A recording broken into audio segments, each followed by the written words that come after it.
Number 1 विभाग B में दाखला नंबर 1 के 4 वर्गमूल 6 माइनस 8 वर्गमूल 10 और 3 वर्गमूल 6 प्लस 12 वर्गमूल 10 નો સરવાળો કરો। ओके तो આપણે અહીંયા કરવાનું કે ભાઈ 4 वर्गमूल 6 8 वर्गमूल में 10 प्लस 3 वर्गमूल में 6 12 वर्गमूल में 10।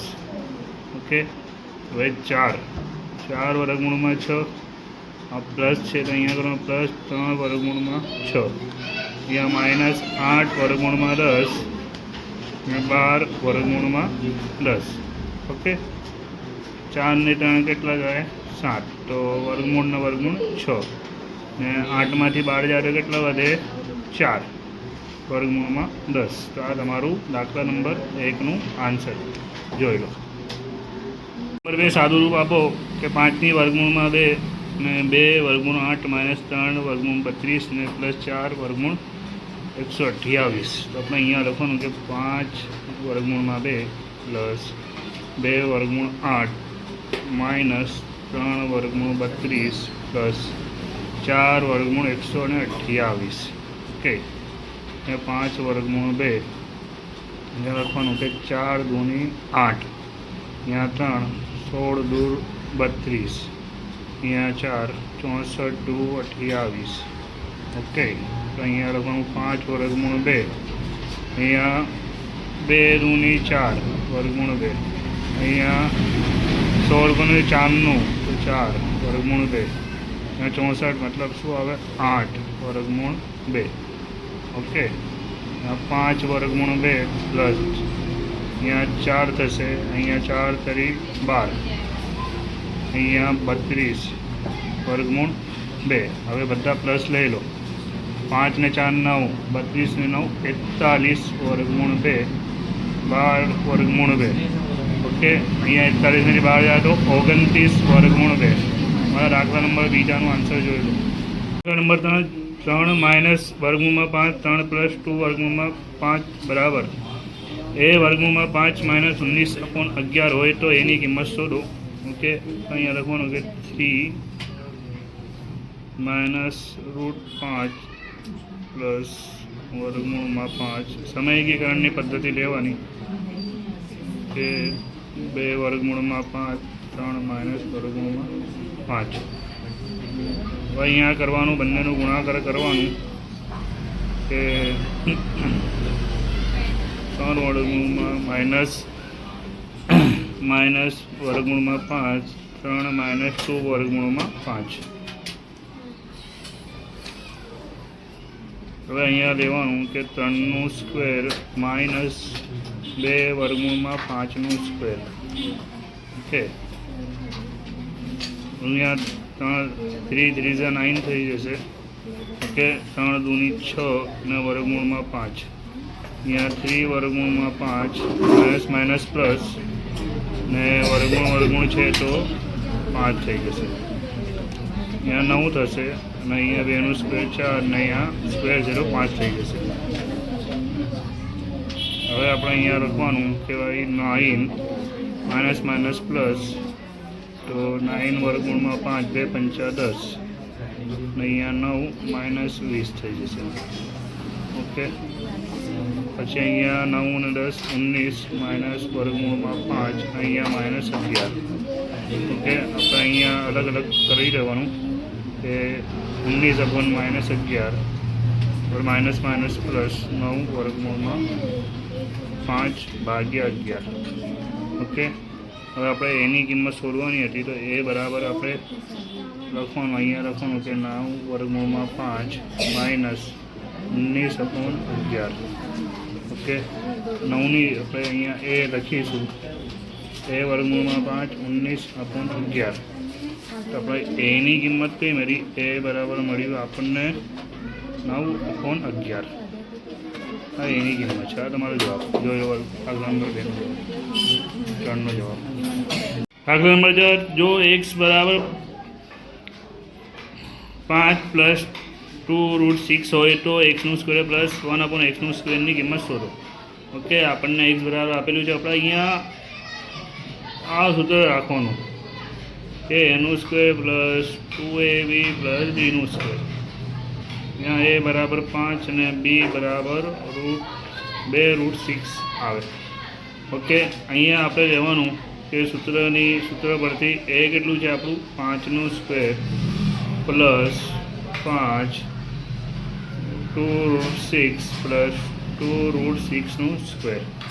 ઓકે, 5નું સ્ક્વેર 25, 2 પંચા 10, 10 દુ 20 ને √6. ओके, और अँ बे है 25 प्लस 20√6 6 चौक 24 24 ने 25 के के 49 20√6 के आपने शू मळ्यु एक्सનું સ્ક્વેર. ओके, હવે આપણે અહીંયા શોધવાનું કે 1/x. हाँ 1/x. અહીંયા આપણે લખવાનું કે 1/x. એક્સની જગ્યાએ શું લખવાનું? 1/xનું સ્ક્વેર. એક્સનું સ્ક્વેર શું લખવાનું? 49 20√6. અહીંયા સામે એકીકરણની પદ્ધતિ લેવાની કે 20√6 49 માઇનસ 20√6. ઓકે, આપણે અહીંયા એકનું ગુણાકાર કરીએ તો એકી જવાબ આવે. અહીંયા 49નું સ્ક્વેર માઇનસ 20√6નું સ્ક્વેર. ઓકે, અહીંયા 49 20√6, અહીંયા 49નું સ્ક્વેર 2401, અહીંયા 20નું સ્ક્વેર 400 અને 6. અહીંયા 49 માઇનસ 20√6 2401 માઇનસ 2400. ઓકે, અહીંયા 49 20√6 અહીંયા 1 मतलब 1/xનું સ્ક્વેર આપણને મળ્યું 49 માઇનસ 20√6. ઓકે, હવે આપણે લખવાનું શું હતું કે એક્સનું સ્ક્વેર પ્લસ 1/xનું સ્ક્વેર. ઓકે, એક્સનું સ્ક્વેર આપણું કેટલું છે 49 plus 20√6. Okay, plus 49 minus 20√6 plus minus minus 49 plus 49. तो આપણો જવાબ કેટલો આવ્યો 98 मतलब 98. તો આ દાખલા નંબર 4નો આન્સર જોઈએ. દાખલા નંબર 5 1/-4 ને માઇનસ વર્ગમૂળમાં 15ના છેદનું સમયકીકરણ કરવાની સંખ્યા મળે. તો આપણે સમયકીકરણ કરવાનું છે તો અહીંયા આપણે લખવાનું 1 -4 -15 વર્ગમૂળમાં 15 ગુણ્યા -4 પ્લસ વર્ગમૂળમાં 15 -4 પ્લસ વર્ગમૂળમાં 15. ઓકે, આપણે અહીંયા લખવાનું -4 પ્લસ વર્ગમૂળમાં 15. ઓકે, અહીંયા લખવાનું -4નું સ્ક્વેર, અહીંયા લખવાનું વર્ગમૂળમાં 15નું સ્ક્વેર. ઓકે, -4 પ્લસ વર્ગમૂળમાં 15, 4નું સ્ક્વેર 16, અહીંયા માઇનસ હટી જશે અને 15નું સ્ક્વેર 15 ગુણ્યા 15 કરવાનું તો પાયો 25. 5 × 5 = 7 ને 0 5 × 5 અને 1 × 1 માટે 12 બધી મતલબ 225. ઓકે, -4 વર્ગમૂળમાં 15 યાદ આપણે 225 ની ખાલી 15 જ થાય 15. અહીંયા 16માંથી 15 જાય તો 1 વધી જાય. और અહીંયા કેટલું જવાબ હોય -4 ને વર્ગમૂળમાં 15. 6 કે 6 -4 વર્ગમૂળમાં 2 6 + 4 વર્ગમૂળમાં 2 ના છેદનું સમય એકીકરણ કરો. તો આપણે અહીંયા કરવાનું સમય એકીકરણ કરવું છે તો 6 - 4 વર્ગમૂળમાં 6 + 4 વર્ગમૂળમાં 2. અહીંયા 6 - 4 વર્ગમૂળમાં 2 6 - 4 વર્ગમૂળમાં 2.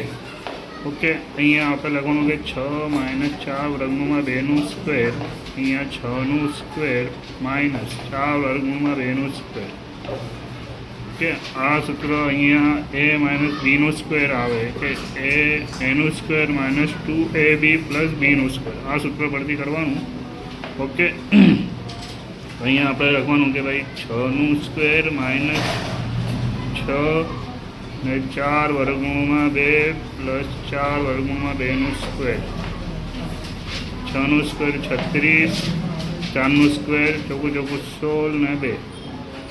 ઓકે, અહીંયા 36, 6 દુ 12, 12 દુ 6 દુ 12, 12 ચોક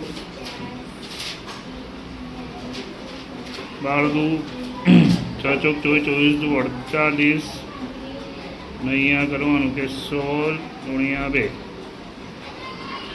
ઓકે, તો અહીંયા કેટલું રહે 36 માઇનસ 16 દુ 32, અહીંયા 36,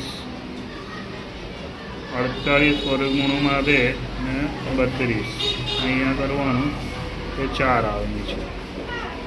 32 ને 4 આપણે કરવાનું કે 68 એના વર્ગમૂળમાં 2, 48 વર્ગમૂળમાં 2 ને 4. અહીંયા કોમન લઈ લેવાનું કે કેટલું આવે કે 4 લેવાનું કે 17 ચોક 68, 12 ચોક 48 અને 4, 4 4 ગયા તો આપણું જવાબ કયો 17 માઇનસ 12 વર્ગમૂળમાં 2 આપણું આન્સર. એટલે આ દાખલા નંબર 6નો આન્સર છે. જોઈ લો નંબર 7 સાદું રૂપ આપો. પહેલો દાખલો આપણે અહીંયા કરવાનું કે દાખલા નંબર 1 11 ની 1/2 ઘાત ને 11 ની 1/4 ઘાત. ઓકે, તો અહીંયા કરવાનું કે 11 1/2 માઇનસ 1/4. ઓકે, આપણે અહીંયા ચોકડી ગુણાકાર કરવાનું કે 4 1 4, 4 દુ ને 2 ને 4 દુ 8, 11, 4માંથી 2 જાય તો અહીંયા શું વધે કે 11 ની 1/4 ઘાત. ઓકે, આ તમારો દાખલા નંબર 1નું આન્સર. અહીંયા 2નું આન્સર કરવાનું. 2માં શું આપેલું છે કે દાખલા નંબર 2 1 3 ની 3 ને 7 ઘાત, તો 1 ની 7 ઘાત ને 3 ની 3 ને 7 ઘાત, 1 ની 7 ઘાત 1 ને 3 ની 7 કરી 21. ઓકે, આ દાખલા નંબર 7નું આન્સર જોઈએ. દાખલા નંબર 8 સાદુરૂપ આપો. ઓકે, 25 ની 3 - 2 ઘાત આપેલી છે. આપણે અહીંયા લખવાનું કે 25 કોની ઘાત છે તો 5ની, તો અહીંયા લખવાનું કે 5 સ્ક્વેર ને 3/2. ઓકે, હવે 343 કોનું એટલે 7નું, તો 1/5. તે આપણે અહીંયા લખવાનું કે ભાઈ 2, તો 2 કોનું 16 ગણી એટલે કે 2 ની 4 ઘાત ને 5/4. અહીંયા 2 ની 3 ઘાત 4/3, અને અહીંયા 7 ની 5/3/5. તો અહીંયા 2 2 ઉડી ગયા, 4 4 ગયા, 3 3 ગયા. ઓકે, અહીંયા કેટલી હોય છે 5 ની 3 ઘાત ને 7 3/5, અહીંયા 2 ની 5 ઘાત ને 2 ની 4 ઘાત ને 7 ની 3/5. તો 7 ની 3/5 3/5 ગઈ. 5 ની કેટલી ઘાત છે 3, મતલબ 125. અહીંયા 2 ની 5 ઘાત, 2 ગુણ્યા 2 ગુણ્યા 2 દુ 4, 4 દુ 8, 8 દુ 16, 16 દુ 32, 2 ની 4 ઘાત, 2 દુ 4, 4 દુ 8, 8 દુ 16. ઓકે, તો 125 ને 32 ગુણ્યા 16 કરી તો 512. આ તમારું જવાબ. ને પ્રકરણ નંબર 1 પૂરું. તે વિડીયો પસંદ હોય તો લાઇક સબસ્ક્રાઈબ કરી દે. હું આગળનું સોલ્યુશન મૂકી દઈશ.